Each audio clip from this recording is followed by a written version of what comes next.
ঈদ যাত্রা আমি বলবো এটাকে দুই ভাগ করা যায়।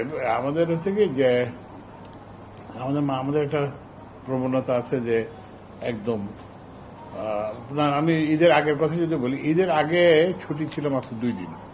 এর ফলে ছিল 2 দিন প্রেশার, 2 দিনে একটা প্রেশার বিল্ড আপ হয়।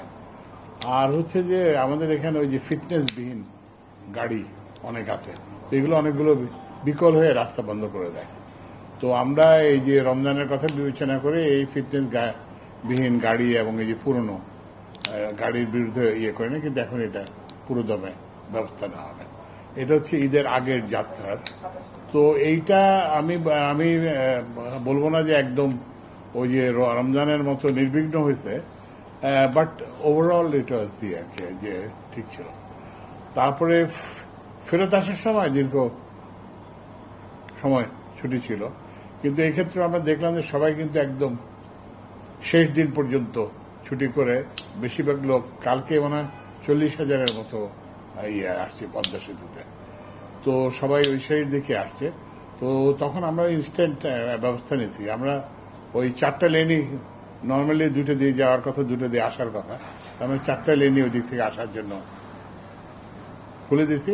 তো এর ফলে মোটামুটি প্রথমে একটা বিল্ড আপ হয়েছিল, পরে ওই বিল্ড আপটা মোটামুটি আর থাকে নাই, মোটামুটি সবাই বাসায় ফিরছে।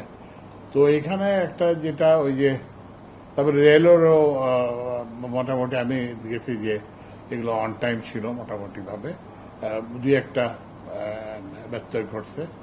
তো এবং আমি প্যাসেঞ্জারদের সাথে কথা বলছি 2 জায়গাতেই। তারপরে ওই যে সায়দাবাদ টার্মিনালে, ছুটির মধ্যে এটাও একটা কাজ, সায়দাবাদ টার্মিনালে গেছি, ওখানে যারা বেশি ভাড়া নিচ্ছে তাদেরকে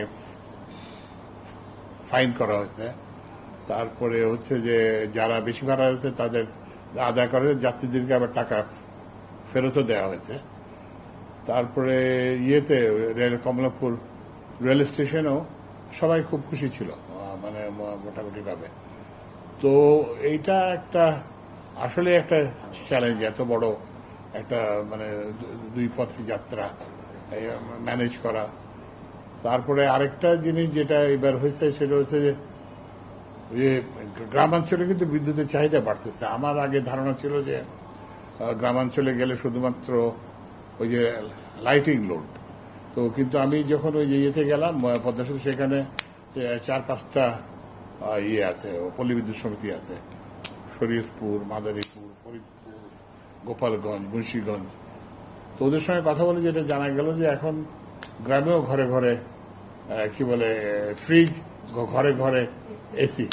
তো এর ফলে ওই প্যাটার্নটাও পরিবর্তন হয়ে গেছে, এবং এটার ফলে কিছু কিছু জায়গায় বিদ্যুতের সমস্যা হয়েছে। যেমন আমাকে ওই যে ডেইলি স্টারের বাহরাম, ও আমাকে একটা বললো যে নেত্রকোনাতে, আমাকে না, মানে ফেসবুকে একটা পোস্ট দিচ্ছে যে গ্রামের দিকে কেউ নজর দেয় না। তো যাই হোক, আমি ওটা দেখলাম। তো ওখানে যেটা হয়েছে কি যে ওই যে এই যে তার কিংবা যেসব ইকুইপমেন্ট আছে সেগুলোতে একটা নির্দিষ্ট মাত্রার বহন করে অভ্যস্ত। যখন এটা অনেক বেশি চাহিদা হয়েছে এবার, তো তখন এগুলোর অনেক জায়গায় বিভ্রাট হচ্ছে। তো এগুলো আমরা মোটামুটি ভাবে, আমি যেখান থেকে যতটা জানতে পারছি, আমাদের সচিবরা যেখান থেকে যতটুকু জানতে পারছে, আমরা we have tried to address the issue. আমরা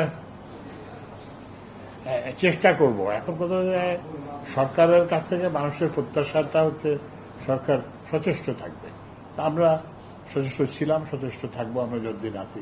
তো এইটুকুই বলতে পারি। তো মানে আমাদের প্রস্তুতি আছে আর কি, যে এখনো তো 15,000 মেগাওয়াট, 15,000-এর বেশি।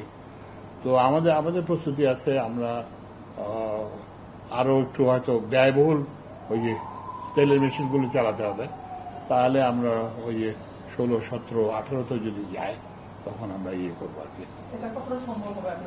না, সম্ভব হবে না কেন? সম্ভব।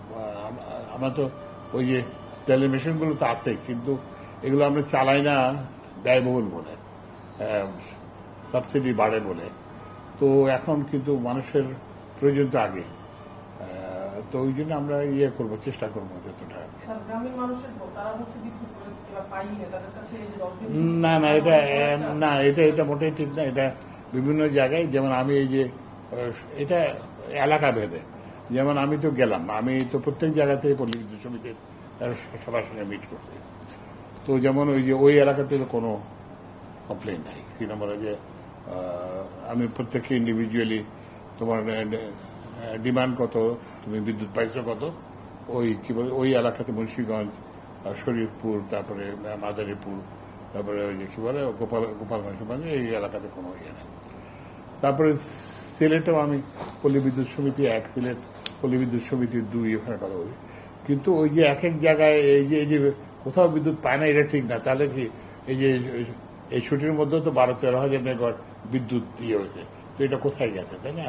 ওই জন্য স্পরেডিক মানে একটা হয়তো কোনো জায়গায় যেগুলো বললাম যে ওই যে আমাদের যে এই যে interconnection bottleneck, infrastructure bottleneck, distribution নেটওয়ার্কের যে বটলনেক, সেগুলোর জন্য বিদ্যুৎ বিভ্রাট হয়েছে। কিন্তু ওই যে বিদ্যুৎ সরবরাহের ঘাটতির জন্য, কারণ আমার তো ক্যাপাসিটি ছিল, আমি যদি 10-12 হাজার করতে পারি, আমার তো 15,000-16,000 তবে করতে পারতাম। তো এটার মানেটা হচ্ছে যে আমরা ইয়ের জন্য হয় না, এটা হচ্ছে যে ইয়ের জন্য, ডিস্ট্রিবিউশন নেটওয়ার্কের সমস্যার জন্য।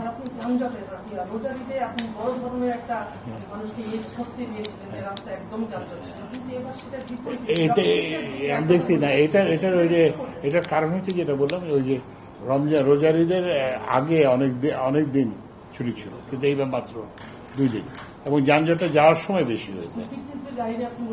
এখন ইয়ে করবো, আমরা এখন স্টার্ট করবো ফিটনেসবিহীন।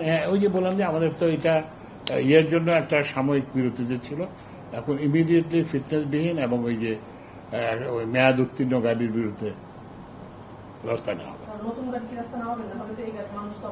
না, নতুন গাড়ি নামানোর ব্যবস্থা হচ্ছে। আমরা বিআরটিসির মাধ্যমে গাড়ি ইয়ে করার চেষ্টা করছি। আর অন্যান্যদেরকে আমরা ওই যে মালিক শ্রমিক সমিতি, তো ওরা আসলে ওই যে মানে ওরা মানে গভর্নমেন্টের ইয়েটা ডিটারমিনেশনটা বুঝলেই ওরা গাড়ি কিনবে, কিন্তু ওরা বলছে না, যতদিন আছে চালাই।